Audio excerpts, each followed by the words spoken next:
할렐루야, 예수님의 사랑으로 성도 여러분을 사랑합니다.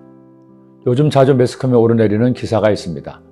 아파트 주차장에 차를 주차하는데 주로 고급 외제차를 가진 차주가 차를 자기 편의대로 주차해서 남에게 피해를 준다는 뉴스입니다.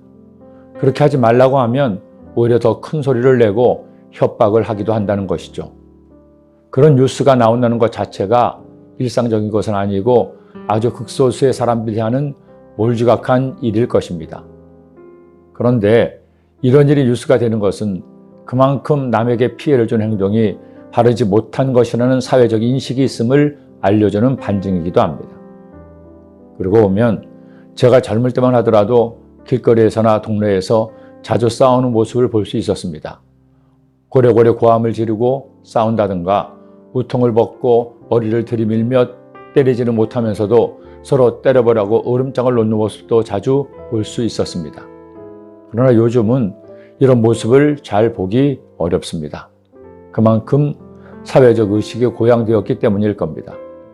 그런데 오늘 우리가 나누는 말씀은 지금부터 약 3,400년 전에 하나님께서 정하신 율법의 말씀입니다.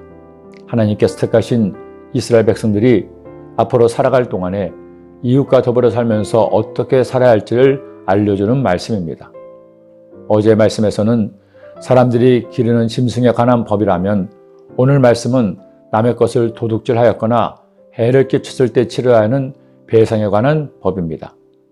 저는 오늘 말씀을 정독하고 묵상하면서 다시 한번 너무나도 세밀하신 하나님의 사랑과 공의를 느낄 수 있었습니다. 하나님은 사람이 사람과 더불어 살면서 상대방에게 해를 끼치거나 몸과 마음을 다치게 하는 것을 엄하게 금하셨습니다. 십계명의 말씀에도 금하신 도둑질을 하였을 경우에 그것이 발각되면 단순히 벌만 받는 것이 아닙니다. 상대방에게 반드시 배상해야 합니다. 요즘 법에도 징벌적 배상이라는 것이 도입된다고도 하는데 이미 3,400년 전에 이런 징벌적 배상 제도가 있었습니다. 가령 소 한 마리를 훔쳤다면 한 마리만 갚는 것이 아닙니다. 5배인 5마리를 갚아야 합니다. 양의 경우에는 4배인 4마리입니다. 자신이 기르는 짐승이 남의 포도원이나 밭의 소출을 먹었다면 자신의 밭과 포도원에서 가장 좋은 것으로 배상해야 합니다.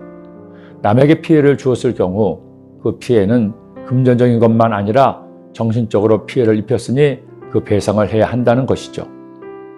그러니 우리가 그리스도인으로 살아갈 동안에 지켜야 할 삶의 태도는 남에게 해를 끼치거나 마음을 상하게 하지 않으며 사는 겁니다. 아니, 더 좋은 삶의 태도는 남에게 선을 베풀거나 남의 마음을 편하게 해주는 겁니다. 나를 통해 누군가가 힘을 얻고 도움이 된다면 참 잘 산다고 할 수가 있을 것입니다. 그러기에 전도서 기자는 이처럼 말씀했습니다. 사람들이 사는 동안에 기뻐하며 선을 행하는 것보다 더 나은 것이 없는 줄을 내가 알았고. 아주 작은 부분이지만 저는 주차장에 주차할 때 좀 더 신경을 써서 주차하려고 노력합니다. 제가 주차한 다음 제 옆에 주차할 분들이 좀 더 편하게 주차할 수 있도록 주차선을 잘 지키려고 노력을 하죠. 간혹 바쁠 때는 대충 주차하고 내리려고 하다가도 아니지, 나 때문에 다른 사람이 불편하면 내가 잘하는 일이 아니지 하는 마음에 다시 마음을 다잡고 주차를 합니다. 저는 우리 그리스도인이 일상의 작은 부분에서도 이런 마음가짐을 가졌으면 좋겠습니다. 나로 인해 다른 사람이 좀 더 편안하고 행복했으면 하는 마음으로 사는 것. 이 마음이 그리스도인의 소확행일 것입니다. 그런 마음으로 사는 여러분이 되시기를 기도합니다. 기도드립니다. 사랑의 주님, 그리스도인으로서 소소한 행복을 느낄 수 있게 하여 주옵소서. 나를 통해서 다른 사람이 편안하고 행복을 느낄 수 있도록 우리의 작은 배려가 나의 삶 속에 있게 하여 주옵소서.